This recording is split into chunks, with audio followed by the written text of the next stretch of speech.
Hello everyone, आज एक बहुत ही इंपॉर्टेंट टॉपिक के बारे में बात करते हैं सेक्शन 43BH, जिसके अकॉर्डिंगली आपको अपने माइक्रो और स्मॉल एंटरप्राइजेस को with in a period of 45 days payment करना होगा।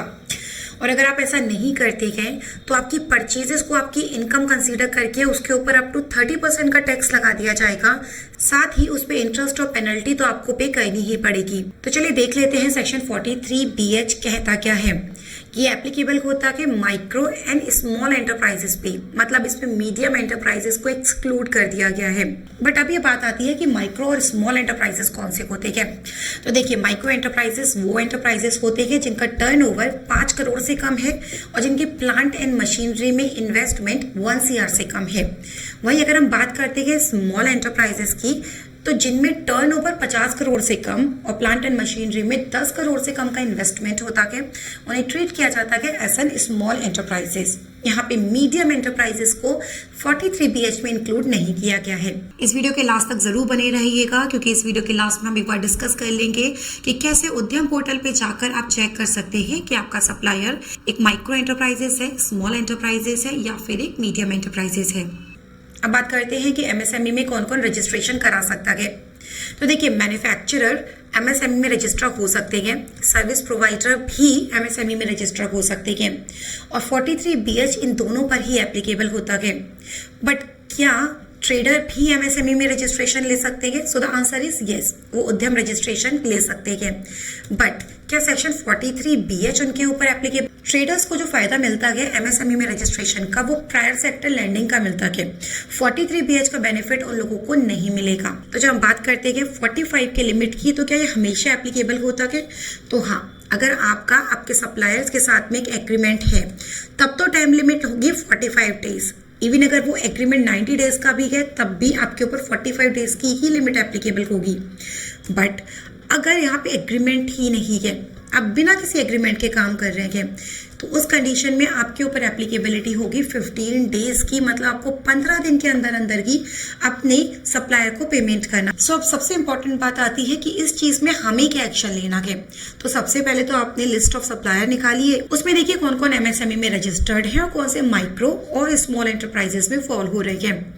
उसके बाद में मेक श्योर करिए कि आप उनका पेमेंट 45 डेज के अंदर अंदर कर ले, क्योंकि अगर आप ऐसा नहीं करते हैं तो आपकी परचेजेस को ऐड करा जाएगा आपकी इनकम में और उसके ऊपर आपको टैक्स पे करना होगा अपने स्लैब रेट के अकॉर्डिंगली। 30% में आ रहे हो तो 30% ही टैक्स एक्स्ट्रा उस पर लगेगा। एप्लीकेबिलिटी फाइनेंशियल ईयर 23-24 से ये एप्लीकेबल हो चुका है। तो मेक श्योर बिफोर 31 मार्च 2024 आपने अपने माइक्रो और स्मॉल एंटरप्राइजेस को टाइमली पेमेंट कर दिया हो।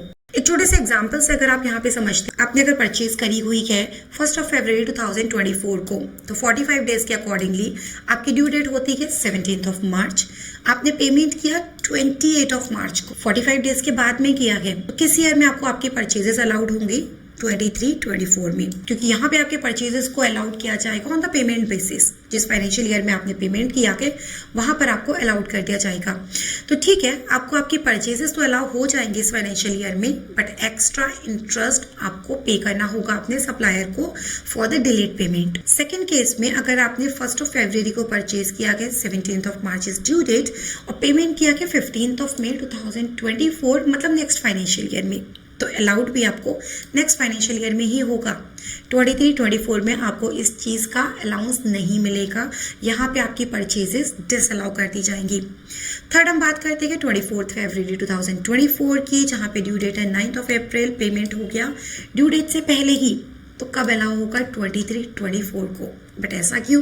पेमेंट तो हमने 24-25 में किया हुआ है, क्योंकि आपने यहाँ जो पेमेंट किया है वो आपने विद इन ड्यू डेट कर दिया है, तो आपको अलाउड ये सेम फाइनेंशियल ईयर में हो जाएगा जहाँ पर आपने परचेजेस करी हुई है। लास्ट पॉइंट में अगर हम डिस्कस करें, 24 फरवरी 2024 को आपने परचेजेस करी है, ड्यू डेट है 9 अप्रैल, पेमेंट हुआ है 15 अप्रैल को, यानी कि यहाँ पे आपने डिले पेमेंट कर दिया। तो फाइनेंशियल ईयर 24-25 में ही अलाउड होगा आपका परचेजेस, 23-24 में आपको ये अलाउड नहीं किया जाएगा। आई होप ये एग्जाम्पल आप लोगों को बहुत अच्छे से क्लियर होगी। अब कुछ इंपॉर्टेंट पॉइंट्स हैं जो हम डिस्कस कर लेते गए। कुछ ऐसे भी केसेस होते गए जहां पर सेक्शन 43BH एप्लीकेबल नहीं होता, तो यहाँ पे आपका आ जाता है ITR 4 प्रिजम्पटिव टैक्सेशन स्कीम, मतलब वो लोग जिन्होंने प्रिजम्पटिव टैक्सेशन को ऑप्ट किया हुआ है, बुक्स ऑफ अकाउंट मेंटेन नहीं करते गए, सिर्फ प्रिजम्पशन बेसिस पे 6% या 8% का प्रॉफिट डिक्लेयर करते गए, उनके ऊपर ये सेक्शन एप्लीकेबल नहीं होता गया। साथ ही ये एप्लीकेबल होता किस पे क्या, ITR 3, वो लोग जो नॉर्मल बिजनेस इनकम में जाते गए, ITR 3 फाइल करते गए और जिनका टैक्स ऑडिट होता गया, उनके ऊपर ये सेक्शन एप्लीकेबल है। साथ ही ये सेक्शन ट्रेडर्स के ऊपर भी एप्लीकेबल नहीं है, जैसा भी हमने डिस्कस किया था। तो यहाँ पर आप मेक श्योर उद्यम की साइट पे जाए, वहां पर आप चेक करें अपने क्रेडिटर्स का स्टेटस और उसके अकॉर्डिंगली फाइनेंशियल ईयर 23-24 के खत्म होने से पहले उनको आप जरूर पेमेंट कर दें। तो चलिए आप देख लेते हैं किस तरह से आप ये चेक करेंगे कि आपका कौन सा सप्लायर उद्यम में रजिस्टर्ड है और उसकी कैटेगरी क्या। तो इसके लिए आपको जाना है उद्यम registration.gov.in में, उद्यम रजिस्ट्रेशन नंबर डालना है, कैप्चा कोड डालना है, वेरीफाई पे क्लिक कर देना है। जैसे कि आप वेरीफाई पे क्लिक करेंगे आप, तो यहाँ पर आपको एंटरप्राइजेस टाइप क्लियरली मिल जाएगा कि आपके सप्लायर की कैटेगरी कौन सी है। सो आई होप ये इन्फॉर्मेशन आपके लिए काफ़ी यूजफुल रही होगी। ऐसी ही और इन्फॉर्मेशन के लिए इस चैनल को सब्सक्राइब करना मत भूलिएगा और इस वीडियो को लाइक, और अगर अपने कोई कमेंट्स हैं तो उसे नीचे कमेंट सेक्शन में ज़रूर पोस्ट करिएगा।